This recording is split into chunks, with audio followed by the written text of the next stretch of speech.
What's up, everybody? It's the Casual Fan back with another video. Today I will be doing my Week 1 and Week 2 NFL takeaways.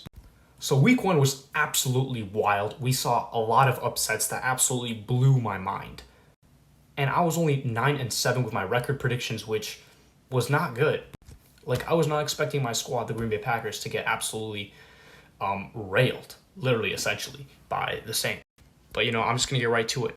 So starting off Week 1, the game 1, the Bucks versus the Cowboys, that game really impressed me. And I think that the Cowboys really displayed an impressive loss. They moved the ball down the field. They didn't really use Ezekiel Elliott that much. But Dak Prescott, oh my God, he looked like he never got hurt in the first place. And I don't know what it is. Like, they didn't sign anyone too crazy on that Cowboys defense, but it really improved. And I really feel like Trayvon Diggs also improved as well. As for that Bucks team, they're not bad, but I'm just not getting the same vibe from them. I don't think they're the same team anymore. But yeah, nothing too crazy blew me away from this game. Then we got the Bengals versus the Vikings. Now this game blew my mind and everybody else's mind. I was expecting it to be close, but I was not expecting it to be this close and turning out into the Bengals' favor. Joe Burrow was out there slinging it, throwing dimes. Jamar Chase really impressed me because, I saw those camp notes that he's struggling to get separation. And I thought he was just going to fold under pressure. And that Bengals offensive line doesn't even look bad. I mean, it's crazy. Part of me is thinking maybe they won in the draft by taking Jamar Chase. But let's talk about that Vikings team real quick. Mike Zimmer is not a good head coach. And I'm saying that as a Packers fan.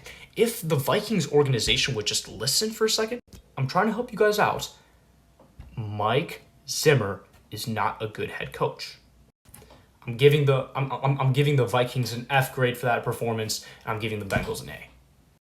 Then we go on to the Steelers versus the Bills. This game also surprised me by a lot. That Steelers offense looks really good. Najee Harris was kind of pounding the rock, and they were being proficient on offense. Not impressed me by too much, but their special teams obviously won them the game. And that defense played outstanding. T.J. Watt just showing why he deserves that money.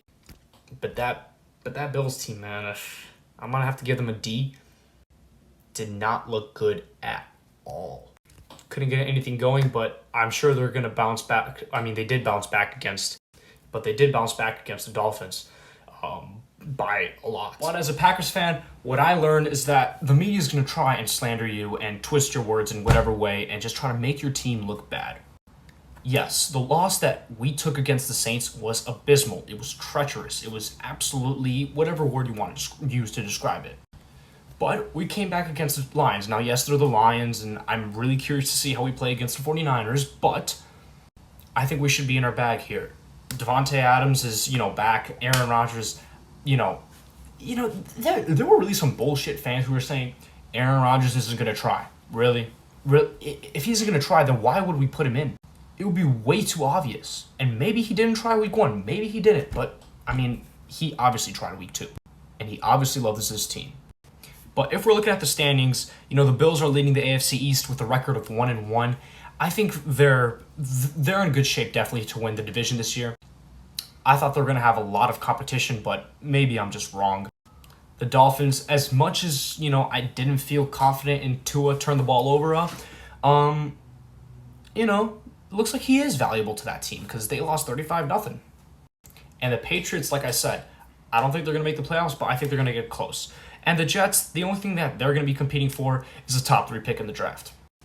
And as for the AFC West, as I'm looking at it right now, that shit looks upside down. The Raiders are 2-0. Like, what the fuck? And then the Broncos are 2-0. Well, they have a really easy schedule to start off the season. And now the Chiefs are 1-1. Great win by the Ravens, by the way. I still think the Ravens are making the playoffs regardless of their injuries. And the Chargers are 1-1. Their loss was to the Cowboys. And the Cowboys, I think, are really good this year. So this division is going to be up in the air. This is kind of a year of upsets, but don't pick anything crazy to happen in the AFC West. The Chiefs are still winning it, number 1. Chargers are number 2, Raiders are number 3, Broncos are number 4. Lock it in. I'm putting money on it. Then I'm looking at the AFC North. Every single team here is 1-1, so it looks very, very competitive. It's a very competitive division. The Bengals took a terrible loss. I mean, Joe Burrow looked so bad against the Bears. And the Browns, not a great win against the Texans, but, you know, I mean, you guys had a pretty impressive performance against the Chiefs week 1. And then the Ravens definitely shocked me. Lamar Jackson, you are my daddy. You're on my fantasy team. Thank you so much. Please continue to put up these numbers. And then the Steelers, no. The Steelers are pretenders. Straight up. I'm sorry. Steelers are pretenders. Then we look at the AFC South, which I think is the most garbage division in football. I'm sorry. The Titans don't look that good. That O-line is overrated. Derrick Henry has a backpack on every time he plays. He's carrying the shit out of that team. And here are Ryan Tannehill's highlights. But all jokes aside, the AFC South was just so garbage. But I still have the Titans winning that division, probably with a record of, I'm going to change my prediction to like 10-7. Now we have the NFC East, and it's looking exactly how I thought it would. Like, literally. Washington football team is 1-1. They're pretenders. Eagles who are 1-1. That's a surprise, actually. And they're not good. And then the Cowboys are 1-1 as well, but they're going to pick it up. They're going to get this divisional win over the Eagles this Monday.